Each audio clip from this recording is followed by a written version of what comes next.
हे दोस्तों, आज की इस वीडियो में हम आप सभी को बताने वाले हैं कि 10वीं संस्कृत का मॉडल पेपर का सॉल्यूशन, जिसमें हम आप सभी को 1 से लेकर संस्कृत का 60 तक ऐसे इंपोर्टेंट ऑब्जेक्टिव क्वेश्चन का सॉल्यूशन बताने वाले हैं जो कि पिछले मैट्रिक एग्जाम में बहुत बार पूछे गए हैं और आपके मैट्रिक एग्जाम में पूछे जा सकते हैं। तो चलिए फ्रेंड्स, बिना समय गवाए पहला क्वेश्चन को देख लेते हैं। है दोस्तों, पहला सवाल में पूछा गया है कि यस्यन्दमानः नद्ध कुत्र मिलन्ति, यानी पहला पाठ जो है आपका संस्कृत का मंगलम, उसी पाठ से ये क्वेश्चन लिया गया है। तो उसमें बताया गया है कि जिस प्रकार नदियाँ समुद्र में मिलकर अपना नाम रूप को त्याग कर देती है, तो यहाँ पे बोला गया है कि नदियाँ किस में मिलकर अपना नाम रूप को त्याग करती है। तो क्वेश्चन का सही जवाब ऑप्शन सी होगा, समुद्र में मिलकर। इसके बाद में अगला सवाल है कि जंतु गुहायाम कौन निहित, तो उसमें बताया गया है कि अरुण अणियान महतो मह्यान आत्मस्य जंतो निहितो गुहायाम, यानी मंगलम पाठ के श्लोक में बताया गया है कि छोटी से छोटी और बड़ी से बड़ी आत्मा मनुष्य के हृदय रूपी गुफा में निवास करती है। तो यहाँ पे क्वेश्चन का सही जवाब ऑप्शन ए होगा, तत्वम। ठीक है।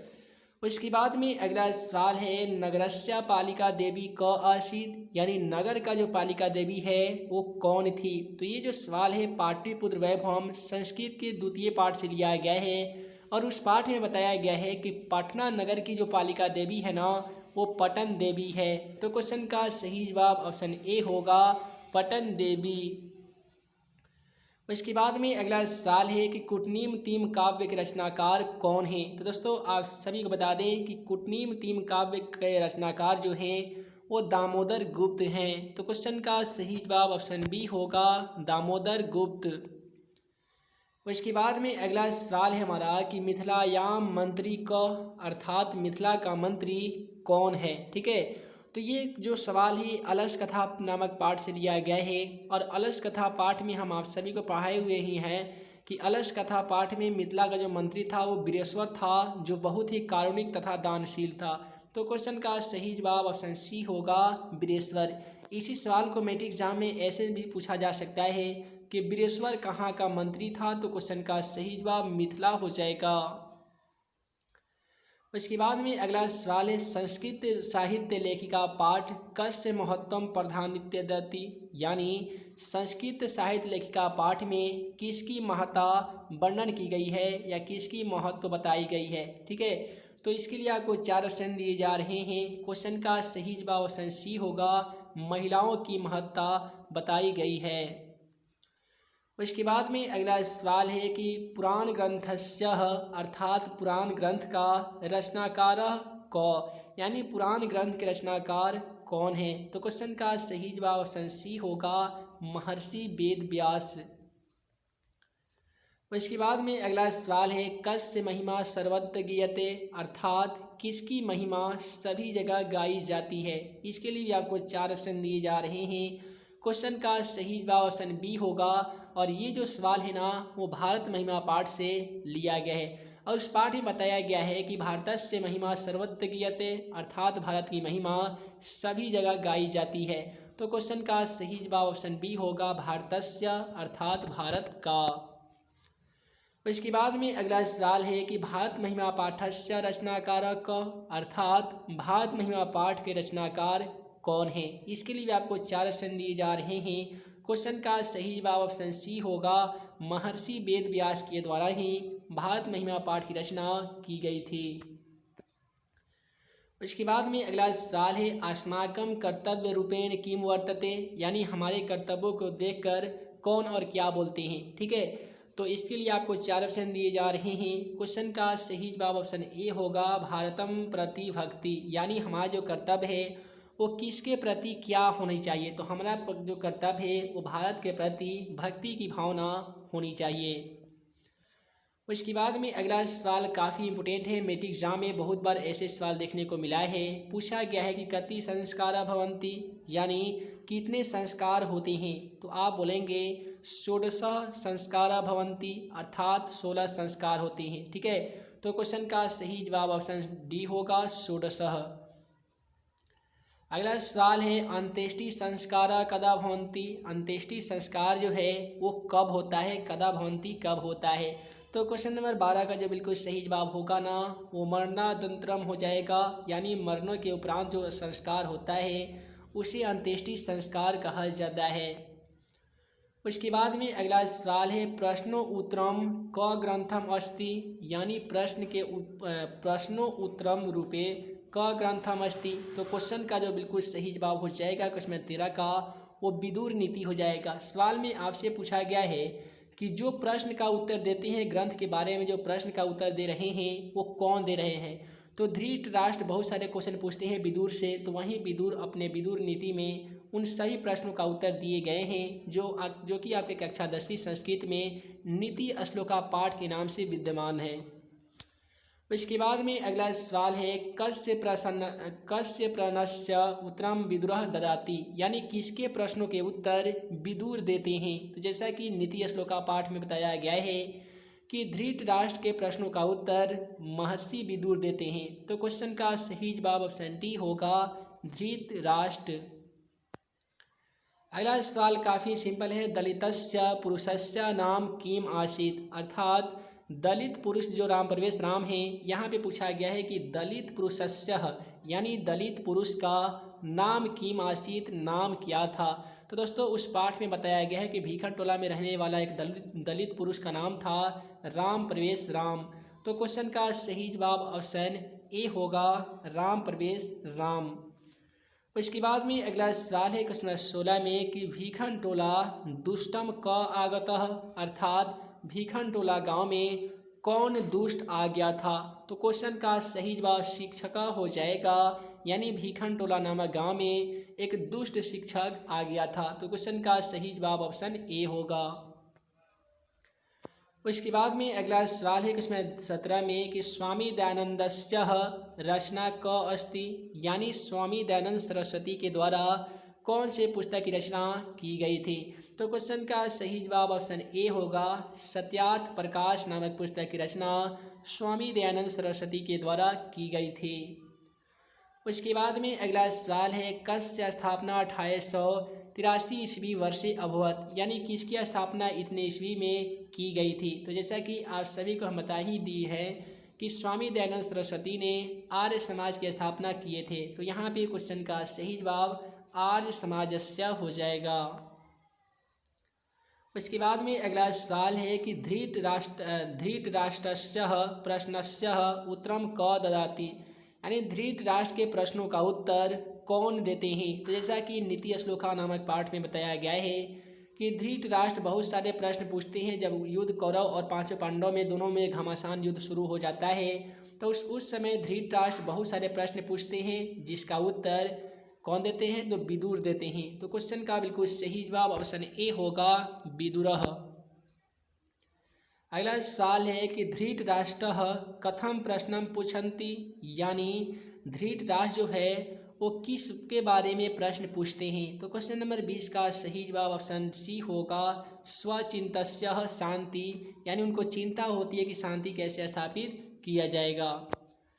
अगला सवाल है कि क अस्नातः कुसहस्तः सरस्वती ब्रूते। तो ये आपका जो क्वेश्चन है व्याघ्र पथिक नामक पटकथा से लिया गया है, इसीलिए क्वेश्चन का सही जवाब व्याघ्र हो जाएगा, अर्थात बाघ हो जाएगा।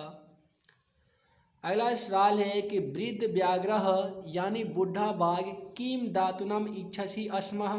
तो यहाँ पे क्वेश्चन का सही जवाब क्या होगा। तो क्वेश्चन नंबर 22 का सही जवाब ऑप्शन ए होगा सुवर्ण कंगकम, यानी सोने का कंगन। उसके बाद में अगला सवाल है पथिकः कुत्र निमग्नः अभवत। तो पथिक एक लड़का का नाम है जो व्याघ्र पथिक नामक कथा से लिया गया है, और यहाँ पे क्वेश्चन का जो बिल्कुल सही जवाब हो जाएगा ऑप्शन सी होगा महापंके। अगला सवाल है क्वेश्चन 24 में पथिकः केन व्यापदितः खादिशः। तो यहाँ पे क्वेश्चन नंबर 24 का जो बिल्कुल सही जवाब हो जाएगा वो व्याघ्रेन हो जाएगा, अर्थात बाघ हो जाएगा। उसके बाद में हम लोग अगला सवाल देख पा रहे हैं। अगला सवाल हमारा क्वेश्चन 25 में इस प्रकार से पूछा गया है कर्ण कह कवच कुंडल च ददाति, यानी कर्ण क कवच कुंडल च ददाति, यानी कर्ण किसको अपना कवच तथा कुंडल दे देते हैं। तो जैसा कि महाभारत में बताया गया है कि भगवान श्री कृष्ण इंद्र भगवान को जाकर कहते हैं कि आप अपने पुत्र सूर्यपुत्र कर्ण से आप जाकर कवच और कुंडल भिक्षा के स्वरूप मांग लीजिए ताकि हम लोग उसे युद्ध में पराजित कर सकें। तो भगवान इंद्र जो है वो कर्ण के पास वामन के भेष धर कर जाते हैं और इच्छा स्वरूप वो इच्छा में भिक्षा स्वरूप मांग लेते हैं कि आप अपना कवच तथा कुंडल हमें दान में दे दीजिए। जैसा कि उनका विश्व में प्रसिद्ध है उनकी दानवीरता, आज सभी को बताया जाता है कि कर्ण के जैसा दानवीर आज तक कोई दुनिया में नहीं हुआ है। तो यहाँ तक अपनी दानवीरता को सिद्ध करने के लिए कर्ण यानी सूर्यपुत्र कर्ण ने अपना कवच और कुंडल भगवान इंद्र को दान में दे देते हैं। तो यहाँ पे किसको अपना कवच और कुंडल दे देते हैं? तो क्वेश्चन का सही जवाब ऑप्शन ए होगा, इंद्रम अर्थात इंद्र को। उसके बाद में अगला सवाल है क्वेश्चन 26 में कि सूर्य इव चंद्र इव हिमवान इव सागर इव तिष्ठु ते यश इति क कथितवान। तो यहाँ पे क्वेश्चन 26 का जो बिल्कुल सही जवाब होगा हमारा ऑप्शन बी होगा, यानी इंद्र होगा। क्योंकि ये जब कवच और कुंडल अपना दान स्वरूप कर देते हैं, भिक्षा में ये अपने दान दे देते हैं ना, तो भगवान इंद्र एक शब्द बोलते हैं जो यहाँ पे सूर्य इव चंद्र इव हिमवान इव सागर इव तिष्ठतु ते यशः इति क कथितवान। ये कौन बोलते हैं? तो भगवान इंद्र बोलते हैं। अगला सवाल है क्वेश्चन 27 में। क्वेश्चन नंबर 27 में बोला गया है सर्वे किम त्यजेयुः, यानी हमेशा किसकी त्याग कर देनी चाहिए। तो इसके लिए भी आपको 4 ऑप्शन दिए जा रहे हैं। आप सभी को बता दें कि हमें किसकी त्याग करनी चाहिए, तो स्वार्थम, यानी हमें स्वार्थ की त्याग कर देनी चाहिए। तो क्वेश्चन नंबर 27 का जो बिल्कुल सही जवाब हो जाएगा ऑप्शन ए होगा, स्वार्थम। उसके बाद में अगला सवाल है कैसे वर्णस्य वैरण कस्य समनम असंभवम, यानी वैर की जो सामना है वो किससे असंभवम अर्थात असंभव है। तो वैरस्य की जो सामना है वह वैरण से संभव नहीं है।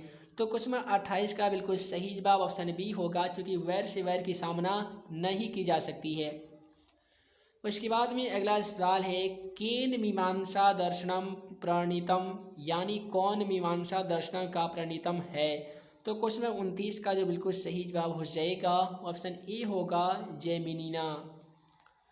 उसके बाद में अगला सवाल है नश्यति किस लकार का रूप है। तो क्वेश्चन 30 का जो बिल्कुल सही जवाब हो जाएगा ना, वो लट लकार हो जाएगा, क्योंकि लट लकार में है इष्यता इष्यति इष्यंती होता है। तो यहाँ पे इष्यति है, तो इस इष्यति किस लकार का रूप हो जाएगा, तो ये लट लकार का रूप हो जाएगा। उसके बाद में अगला सवाल है कुरु किस लकार का रूप है। दोस्तों कुरु किस लकार का रूप है, आज सभी को बता दें लोट लकार का ही रूप होता है कुरु। तो यही इसी कारण हमारा क्वेश्चन का सही जवाब ऑप्शन सी होगा, लोट लकार। उसके बाद में अगला सवाल है पित्रा किस विभक्ति का रूप है। तो क्वेश्चन 32 का बिल्कुल सही जवाब ऑप्शन सी होगा, पिता का। अगर आप शब्द रूप याद किए होंगे तो आपको मालूम होगा कि पित्रा जो है वो तृतीया विभक्ति का रूप होता है।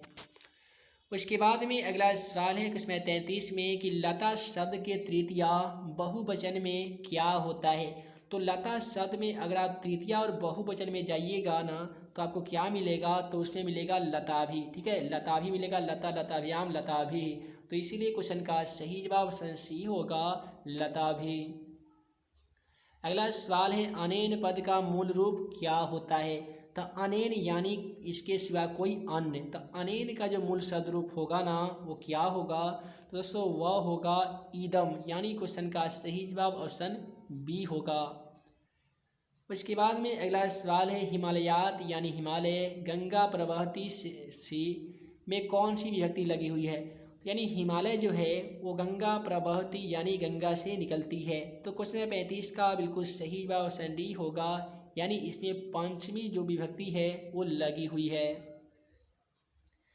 अगला सवाल है कि हिमालयात गंगा प्रवहती, हिमालय गंगा से निकलती है, ये कौन सा सूत्र है। यानी हिमालय गंगा से निकलती है, इस अनुवाद को बनाने के लिए कौन से फार्मूला कौन से सूत्र का प्रयोग किया जाता है, तो वह होता है भुआ प्रश्नस्व ओ भुआ, यानी क्वेश्चन का सही जवाब ऑप्शन बी हो जाएगा।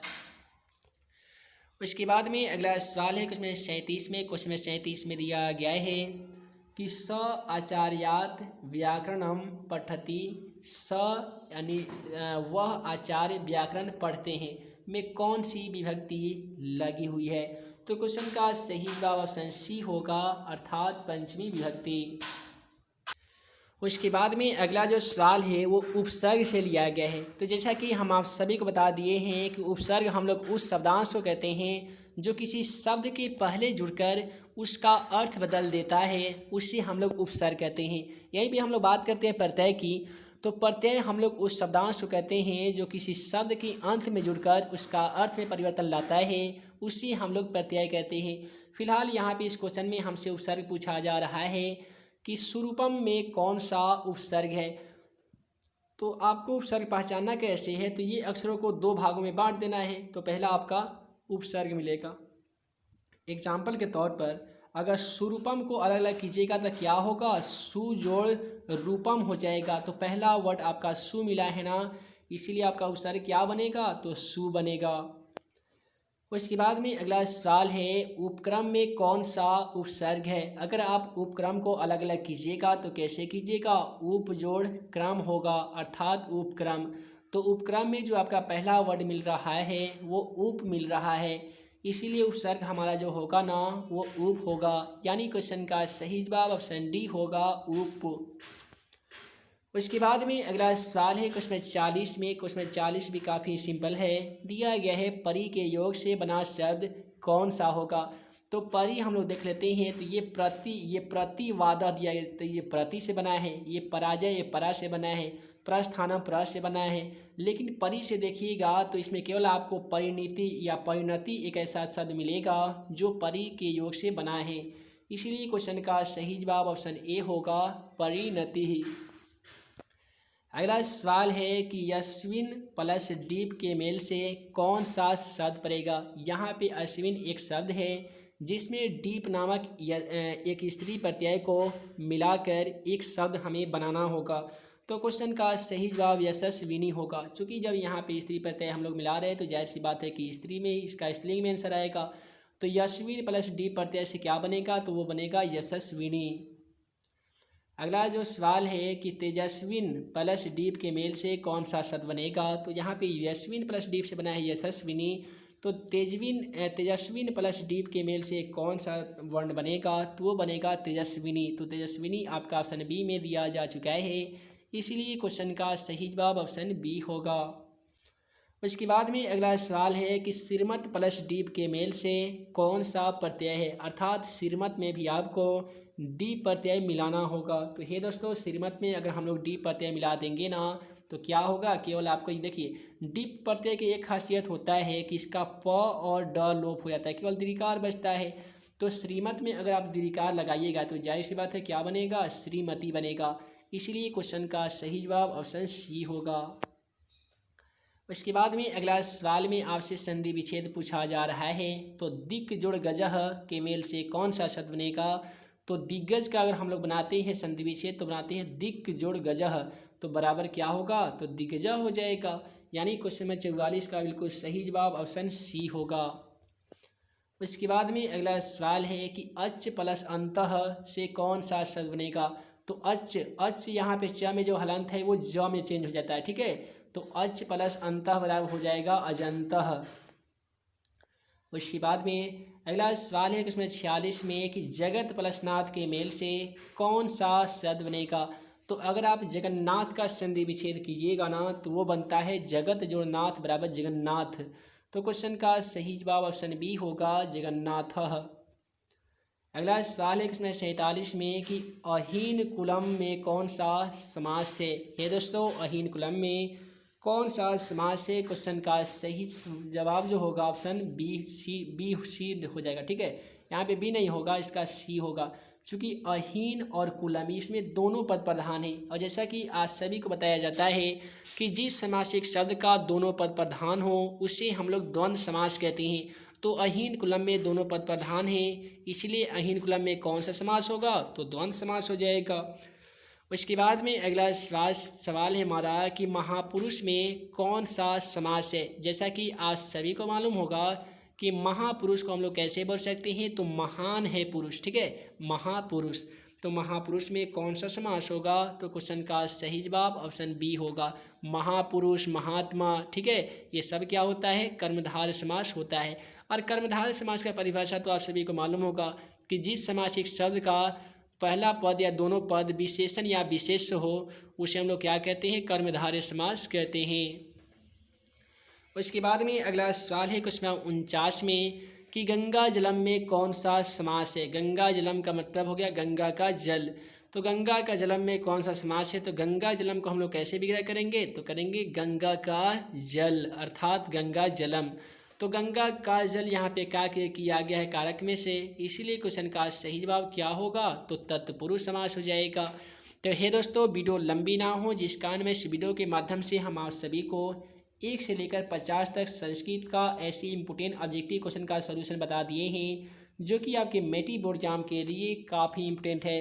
अगर आप भी इस पर मेटी का एग्ज़ाम दे रहे हैं तो जितने भी वीडियो अपलोड किए जा रहे हैं मेटी बोर्ड एग्जाम के लिए, सभी वीडियो को बारी बारी से देखने के लिए आप हमारे यूट्यूब चैनल मैथमेटिक्स को सब्सक्राइब कर लीजिए, ताकि हम जब भी वीडियो अपलोड करें उसका नोटिफिकेशन आप सभी को मिल सके और आप हमारे द्वारा बनाए गए सभी इंपोर्टेंट ऑब्जेक्टिव तथा सब्जेक्टिव क्वेश्चन का वीडियो बारी बारी से देख सके। है दोस्तों, अगर आपने अभी तक मेरा मोबाइल एप्लीकेशन को इंस्टॉल नहीं किया है तो जल्दी से वीडियो के नीचे चले जाइए और कमेंट बॉक्स के साथ साथ हमारे डिस्क्रिप्शन बॉक्स में भी एक ऐप का लिंक दिया जा चुका है। उस ऐप के लिंक पर क्लिक करके आप हमारे द्वारा बनाए गए मोबाइल एप्लीकेशन को इंस्टॉल कर सकते हैं और आप अपने मोबाइल फ़ोन के द्वारा उस एप्लीकेशन के माध्यम से काफ़ी अच्छी तरीके से तैयारी कर सकते हैं। साथ ही वीडियो के डिस्क्रिप्शन बॉक्स में एक questionforexam.com नामक साइट का भी लिंक दिया जा चुका है। उस वेबसाइट पे भी जाके कक्षा 10वीं से 12वीं तक का सभी सेट का ऑनलाइन टेस्ट दे सकते हैं और टेस्ट देने के साथ साथ ढेर सारे पीडीएफ भी फ्री में डाउनलोड कर सकते हैं। तो हे दोस्तों, मैं मुकीम अंसारी जल्द मिलूँगा अगले वीडियो में नए वीवीआई क्वेश्चन के साथ। तब तक के लिए वीडियो के लिए बहुत बहुत धन्यवाद।